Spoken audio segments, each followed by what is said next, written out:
Muay Thai tournament is coming. Now is not the time to put... Écoutez, je ne sais pas si vous le savez, enfin, si vous suivez la chaîne, oui, Cobra Kai, c'est une de mes séries préférées du moment, donc j'ai très envie de vous en parler, même si on est à la 6e saison, et je veux dire, je pense que vous commencez quand même à voir à quoi ressemblent les personnages, leurs objectifs, etc., etc. Donc, je vous fais une petite vidéo, parce que j'ai envie, parce que c'est Cobra Kai, parce que c'est trop bien. You're gonna fight the best in the world. Do I want to know what that's for? Training. Rocky IV style. Gonna chop down a tree carried through the snow. Now what could possibly go wrong? Donc, Cobra Kai, saison 6, partie 1, 5 épisodes qui nous racontent grosso modo la préparation des deux écoles, on va dire les gentils et les méchants, pour arriver à cette espèce de tournoi qui est une espèce de coupe du monde à laquelle on se qualifie en gagnant un tournoi régional, et puis les autres du pays sont pas là, puis les équipes nationales, enfin bref.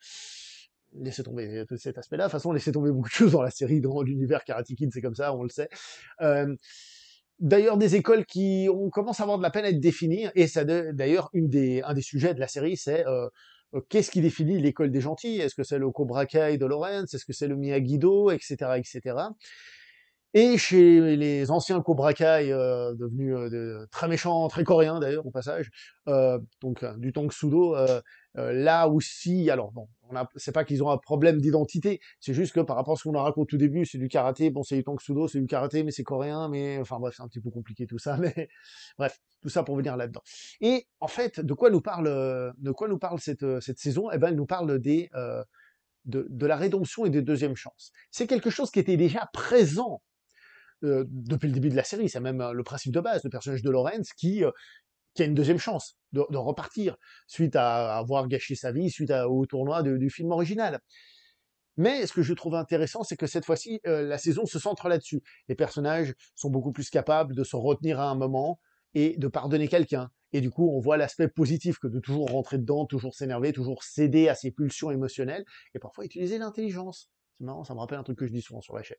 Bref, il y a ça qui est mis en avant, et d'ailleurs, c'est intéressant aussi concernant le personnage de Miyagi lui-même, duquel on va apprendre vaguement des nouvelles choses, ce qui nous fait dire que justement, alors déjà bon là il y a le côté, qu'on appelle ça déjà le confucianisme, c'est-à-dire les anciens grands maîtres et tout ça, ils sont trop forts, ils sont trop puissants, ils sont intouchables, dans les arts martiaux c'est comme ça, cette personne ne peut faire mieux que tel maître, peut-être qu'un jour on invente la machine à remonter dans le temps, on va s'entraîner avec lui, on fait ah ouais, ah, ça s'est bien développé depuis quand même, hein.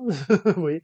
Donc, il y a cet aspect-là, et il y a ce côté désacralisation un peu du, peut-être que ça va revenir, du maître, et aussi pour dire que même les personnes qui nous semblent incroyables, eh ben, elles-mêmes, elles ont échoué à des moments, elles ont commis des erreurs, et c'est pas grave, c'est pas grave. On leur pardonne parce qu'ils ont fait d'autres bonnes choses à côté.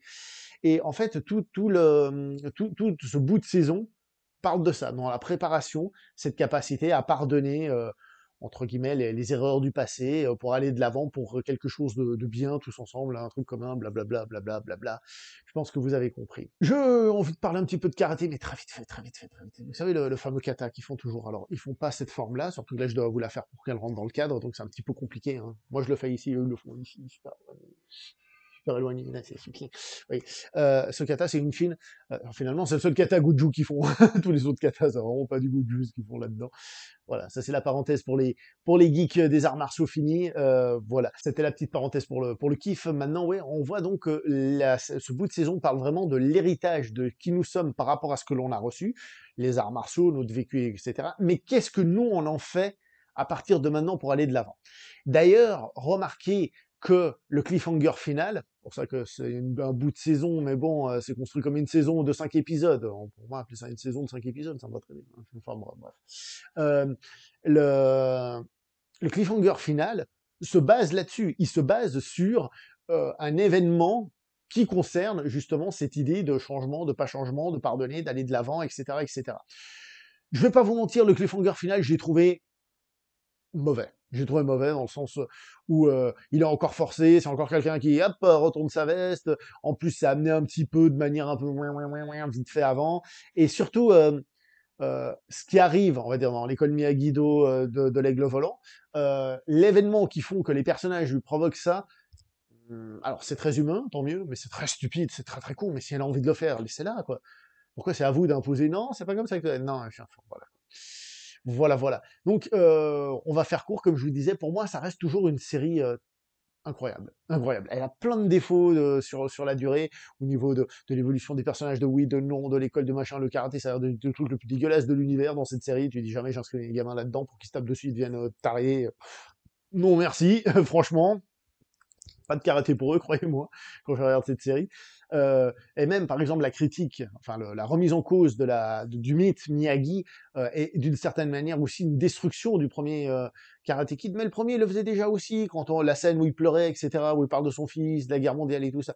Donc, il y avait quand même un peu cet aspect humanisant du personnage, mais certains pourront dire que c'est un petit peu une trahison. Moi, je trouve que globalement, la série se suit toujours avec un plaisir assez étrange de mélange de scènes de combat qui sont sympas, mais qui sont pas non plus les meilleures qu'on ait vues, même en série télé, hein, de loin, avec un côté adolescent qui est pas forcément le plus kiffant de l'univers, mais qui malgré tout t'emporte.